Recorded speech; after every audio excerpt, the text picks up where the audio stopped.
வணக்கம் நண்பர்களே. நம்ம இந்த வீடியோவில் என்ன பார்க்க போகிறோம் அப்படின்னு கேட்டிங்கன்னா, நம்ம இன்றைக்கி பார்க்க போகிறது என்னென்னா, அதாவது 2,75,000 ரூபாய். இந்த காரினுடைய பேஸ் விலை 2,45,000 இருக்குதுங்க. ஆனால் 2,75,000 நம்ம இந்த நூறிய கார் அப்படின்றத பார்க்க போகிறோங்க. 2,75,000 ரொம்ப கம்மியான ரேட்டில் இந்த காருங்க இருக்குது. நான் ஒரு 5 கார் அப்படின்றத உங்களுக்காக எடுத்துகிட்டு வந்திருக்கேன். சாரி 6 கார் அப்படின்றத எடுத்துகிட்டு வந்திருக்கேன். போனஸாக ஒரு காரும் இதில் இருக்குது. வீடியோ ஸ்கிப் பண்ணாமல் கடைசி வரைக்கும் பாருங்கள். நீங்கள் நம்ம சேனல் புதுசாக வந்திருக்கிறீங்க, நம்ம சேனல் சப்ஸ்கிரைப் பண்ணாமல் பார்த்துட்டீங்கன்னா மறக்காமல் சப்ஸ்கிரைப் பண்ணிவிட்டு பாருங்கள். கார் ரிலேட்டடாக நம்ம எக்கச்சக்கமான வீடியோஸ் அப்படின்றது போட்டிருக்கோம். ப்ராடக்ட் எல்லாம் பை பண்ணிவிட்டு அதனுடைய ரிவ்யூ போட்டிருக்கோம். அது எப்படி இருக்குது, கம்மியான ரேட்டில் ப்ராடக்ட்லாம் வாங்கி அதுக்கான வீடியோஸும் நம்ம போட்டிருக்கோம். அதெல்லாம் பார்க்கலன்னா பார்த்துருங்க. ரீசெண்டாக நான் சன் ஃபிலிம் ஓட்டினேன். அதில் நிறையா திடுக்கிடும் தகவல்கள் அப்படின்றது கிடச்சிது. அதையும் நான் ப்ரூஃபோட வீடியோ போட்டிருக்கேன். அதை பார்க்கலனாலும் பார்த்துடுங்க. ஒரு கார் எடுக்கும்பொழுது நம்ம நிறைய விஷயங்களை கவனிக்கணும். அதுக்கான வீடியோஸையும் போட்டிருக்கேன். பார்க்கலனா பார்த்துடுங்க. சரி, ஓகே. இப்போ நம்ம வீடியோக்குள்ளே போகலாம். ஆரம்ப காலகட்டத்தில் இந்த கார் இப்போதைக்கு வந்துட்டு பெருசாக வரல. அதாவது வந்து ஆல்ரெடி இருந்தது, பட் இப்போ வந்துட்டு இல்லை அப்படின்ற மாதிரி சொல்கிறாங்க. கார் வந்துட்டு இதுக்கு முன்னாடி டாட்டா நேனோ நான் பார்த்த வரைக்கும் இருந்தது. பட் ஷோரூமில் எனக்கு தெரிஞ்சு இந்த கார்லாம் இருக்காதுன்னு நினைக்கிறேன். ஏன்னா இதனுடைய மற்ற டீட்டெயிலாக ஸ்டாப் பண்ணி வச்சுருந்தாங்க. நம்ம ஜஸ்ட்டு பார்க்கும்பொழுது இது முன்னாடி வந்தது, இந்த ரேட்டில் இது இருக்குதுங்க அப்படின்ற மாதிரி வந்துச்சு. அதனால தான் இதை ஃபஸ்ட்டில் காமிக்கிறேன். இதனுடைய டாப் வேரியண்ட் அப்படின்றது 2,97,000 இந்த காரை நான் செக் பண்ணி பார்க்கும்பொழுது உள்ள இமேஜ் எல்லாம் பார்க்கும்பொழுது ரொம்ப வந்துட்டு பழைய காலத்து கார் அப்படின்ற மாதிரி இருந்துச்சுங்க. அங்கே பாருங்களேன், ரொம்ப பழசு. ஸோ ப்ளூடூத்து தான் இதில் இருக்குது.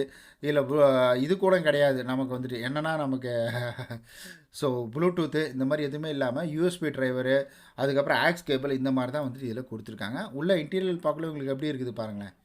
ஸோ பார்க்கவே வந்து ரொம்ப பழங்கால வண்டி மாதிரி இருக்குது. ஸோ இதை பற்றி பெருசாக பேச வேணாம். ஏன்னா இது வந்துட்டு ஃபுல்லாக அவைலபிளும் கிடையாது. இது இஎம்ஐ டீட்டெயிலும் நம்மளால் பார்க்க முடியாது. மேபி ஃப்யூச்சரில் இது ரீலான்ச்சோ அல்லது வந்துட்டு இந்த மாதிரி கார்ஸ் ரொம்ப கம்மி ரேட்டில் வந்துச்சுன்னா நான் உங்களுக்காக காமிக்கிறேன். ஓகே, அதாவது நம்ம இரண்டாவதாக பார்க்கக்கூடியது என்னென்னா, இது இரண்டாவதுன்னு சொல்ல முடியாது, ஒரு ஒரு பேருக்கு தான் அந்த காரு இதுதான் முதல் அப்படின்னு சொல்லலாம். ஸோ நான் பார்த்த வரைக்கும் முதல்ல அப்படின்னு எடுத்துக்கிட்டிங்கன்னா மாருதி எஸ்ப்ரெஸோ அப்படின்றது தாங்க இந்த கார். 4,18,000 ஸ்டார்ட் ஆகுது. ஒரு கார் வாங்க போகிறீங்கன்னா பேஸ் வேரியண்ட்டு நீங்கள் வாங்க போகிறீங்கன்னா, ஸோ இதில் பெருசாக எந்த இதுவும் இருக்காது காரில். அதாவது மியூசிக் சிஸ்டம் இருக்காது, உங்களுக்கு ரிவர்ஸ் கேமரா இருக்காது. நார்மலாக ஒரு சில இதெல்லாம் ரிவர்ஸ் கேமரா கொடுக்கறதில்ல. ஸோ வந்துட்டு உங்களுக்கு ஆடியோ சிஸ்டம் இந்த மாதிரி மெயினாக இருக்கக்கூடிய முக்கியமான விஷயங்கள் அப்படின்றது வந்துட்டு இருக்காது. எனக்கு தெரிஞ்சு இன்ஃபோடைன்மெண்ட் இருக்காது, அவ்வளவுதான். மற்றபடி பேசிக்காக ஒரு காரில் என்னென்ன இருக்குமோ அதெல்லாமே இருக்கும். அதெல்லாம் நீங்கள் செக் பண்ணணும்னு நினச்சிங்கன்னா அடுத்தது இதை பற்றி வந்து தனியாக இன்னொரு வீடியோ போடுறேன், அதை வந்துட்டு பாருங்கள். ஓகே, இதில் நம்ம வந்துட்டு கார் விலை 3,49,900 வந்துட்டு இதனுடைய கார்னுடைய விலை எக்ஸ் ஷோரூமுக்கானது. இது இண்டிவிஜுவல் ரெஜிஸ்ட்ரேஷன் அப்படின்றது 45,788. உங்களுக்கு இன்சூரன்ஸ் அப்படின்றது 21,060 வந்துட்டு வருது. டோட்டலாக உங்களுக்கு 4,17,000 17,548 இருந்தாலே போதும். உங்களுக்கு ஒரு லோன் பண்ணுறாங்கன்னா ரொம்ப எளிமையாக அந்த காருக்கெலாம் லோன் கிடைக்கும். 3,49,900 ஈஸியாக உங்களுக்கு ஒரு நல்ல ஒரு சிவில் ஸ்கோரு ஒரு 700 போயிருந்து இல்லை ஒரு 600 700 போயிருந்தாலே உங்களுக்கு லோன் அப்படின்றது ஈஸியாக ப்ராசஸ் ஆகிடும். ஸோ இதனுடைய கார் அடுத்து நம்ம பார்க்கக்கூடிய கார் என்ன, Maruti Alto. Maruti Alto K10 அப்படின்ற கார் தான் 4,42,000 இருக்குதுங்க.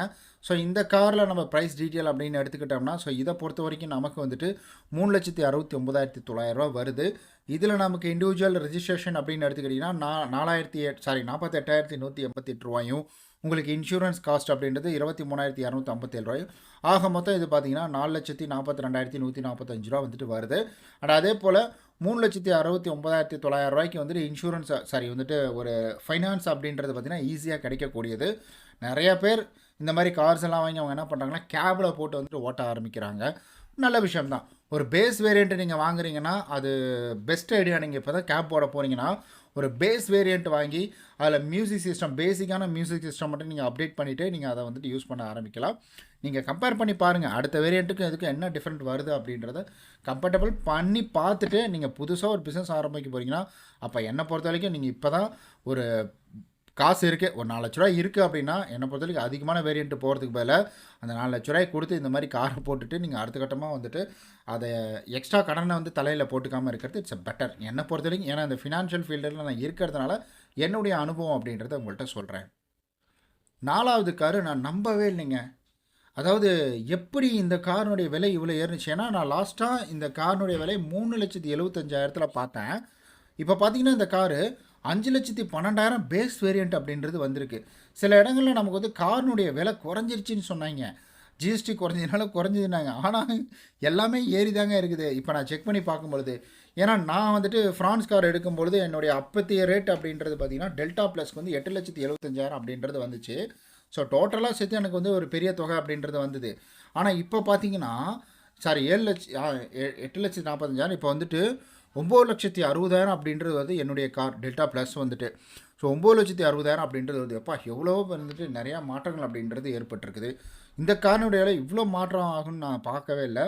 4,29,900. ஆனால் இது நல்ல காரு, நிறைய பேர் வாங்கி யூஸ் பண்ண ஆரம்பிச்சிட்டாங்க. ஃபஸ்ட்டு நிறையா குறைகள் இருந்துச்சு, அந்த குறைகள்லாம் ஷார்ட் அவுட் பண்ணிவிட்டு இப்போ இந்த காரை மறுபடியும் வந்துட்டு சூப்பராக கொண்டு வந்திருக்கிறாங்க. ஆனால் அதே போல் 4,29,900 காரினுடைய ப்ரைஸ் அப்படின்றது எக்ஷோரூமுக்கு. ஸோ லோன் அப்படின்றதுக்குள்ளே போனீங்கன்னா ஒரு 5 லட்ச ரூபாய்க்குள்ள லோன் அப்படின்னு ரொம்ப ஈஸியாக கிடைச்சிரும். இந்த தப்பு மட்டும் பண்ணாதீங்க.